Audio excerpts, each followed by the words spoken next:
بسم اللہ الرحمن الرحیم۔ دنیا کی جنگی تاریخ کا ایک منفرد واقعہ۔ حضرت ابوبکر صدیق رضی اللہ تعالی عنہ کے عہد خلافت میں جب سلطنت روم کے خلاف جہاد کا آغاز ہوا اور مجاہدین اسلام نے شام، جس میں اس وقت فلسطین کا علاقہ بھی شامل تھا، کی طرف پیش قدمی شروع کی تو حضرت سہیل رضی اللہ تعالی عنہ جذبہ جہاد سے سرشار ہو کر اپنے تمام خاندان کے ہمراہ اسلامی لشکر میں شامل ہو گئے۔ علامہ واقدی کا بیان ہے کہ شام کی بہت سی لڑائیوں میں انہوں نے جانبازی اور سرفروشی کا بے مثال مظاہرہ کیا اور نمایاں کارنامے سر انجام دیے۔ اس زمانے میں انہوں نے اپنے آپ کو ہمتاً راہ حق میں وقف کر دیا تھا۔ رات پر مصلح عبادت پہ ہوتے اور سارا دن میدان جہاد میں گزارتے۔ شام کی سب سے خون ریز جنگ یرموک کے میدان میں پیش آئی۔ اس جنگ میں حضرت سہیل رضی اللہ تعالی عنہ اسلامی فوج کے ایک دستہ کے افسر تھے۔ لڑائی کے پہلے دن 60,000 عیسائی جنگجو جو سب عرب قبائل سے تعلق رکھتے تھے، جبلہ بن ایہم غسانی کی سرکردگی میں مسلمانوں کے مقابل ہوئے۔ اس موقع پہ سپہ سالار اسلام حضرت ابو عبیدہ بن جراح رضی اللہ تعالی عنہ کی اجازت سے حضرت خالد بن ولید رضی اللہ تعالی عنہ نے ایسی کاروائی کی کہ دنیا کی جنگی تاریخ میں اس کی مثال نہیں ملتی۔ انہوں نے مسلمانوں سے 60 بہترین شاہ سوار منتخب کیے اور فرمایا کہ ان میں سے ہر شاہ سوار 1000 آدمیوں کا مقابلہ کر سکتا ہے۔ یہ خود اعتمادی کا عظیم الشان مظاہرہ تھا۔ اور پھر چشم فلک نے دیکھا کہ اللہ کے یہ 60 سپاہی 60,000 کافروں سے بھڑ گئے۔ ان 60 شاہ سواروں میں ایک حضرت سہیل بن عمر رضی اللہ تعالی عنہ بھی تھے۔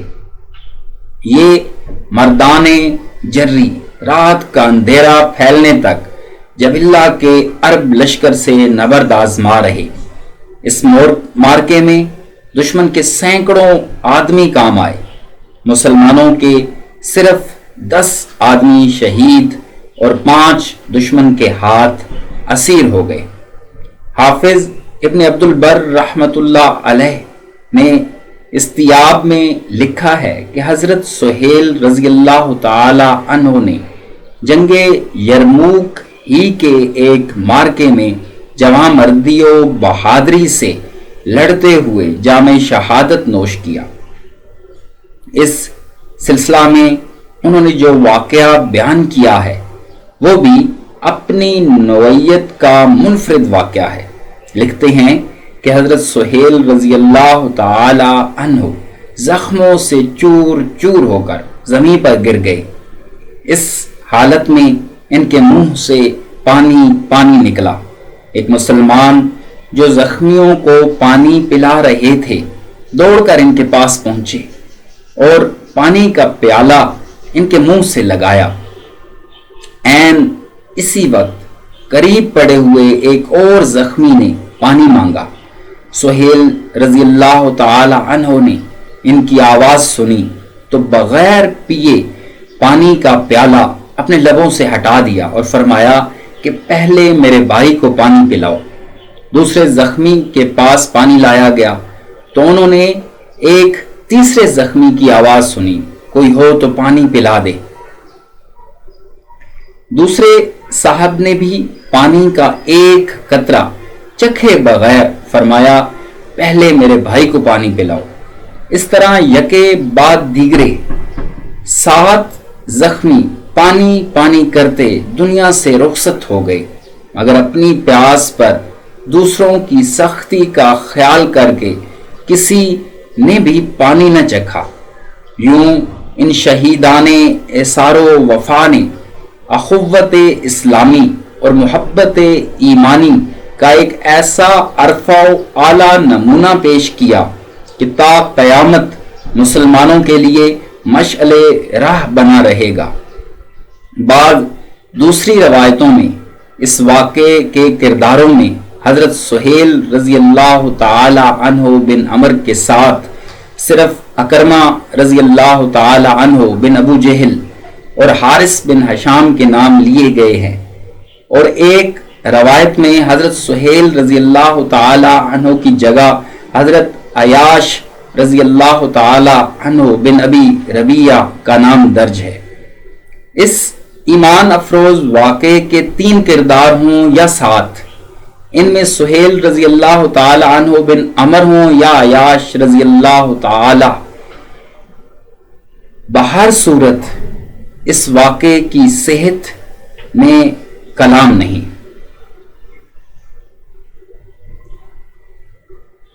علامہ ابن سعد رحمۃ اللہ تعالی علیہ اور حافظ ابن حجر عسقلانی رحمۃ اللہ علیہ کا بیان ہے کہ حضرت سہیل رضی اللہ تعالی عنہ بن عمر نے طاعون امواس 18 ہجری میں وفات پائی۔ اس ضمن میں انہوں نے حضرت ابو سعد بن فضالہ رضی اللہ تعالی عنہ، بعض روایتوں میں ان کا نام سعد بن فضالہ درج ہے، سے روایت کی ہے کہ میں جہاد شام میں سہیل رضی اللہ تعالی عنہ کے ساتھ تھا۔ وہ فرماتے تھے کہ میں نے رسول اللہ صلی اللہ علیہ وسلم سے سنا ہے کہ اللہ کے راستے میں تھوڑی دیر ٹھہرنا مدت العمر کے اعمال سے بہتر ہے، اس لیے میں مرتے دم تک برابر جہاد کرتا رہوں گا اور اب واپس مکہ نہ جاؤں گا۔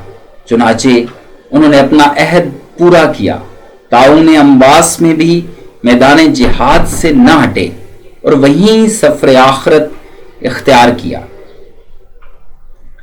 حافظ ابن عبد البر رحمۃ اللہ علیہ نے الاستیاب میں لکھا ہے کہ جب حضرت سہیل رضی اللہ تعالی عنہ کے صاحبزادے حضرت ابو جندل رضی اللہ تعالی عنہ نے بھی طاعون امواس میں وفات پائی، تو اس وقت سہیل رضی اللہ تعالی عنہ کی اولاد میں سے ایک لڑکی اور ایک پوتی کے سوا کوئی دنیا میں موجود نہ تھا۔ اس طرح وہ خود بھی اور قریب قریب ان کی ساری اولاد بھی اسلام پر قربان ہو گئی۔ اللہ تبارک و تعالی ہمیں ان عظیم ہستیوں کے نقش قدم پر چلنے کی توفیق عطا فرمائے، آمین یا رب العالمین۔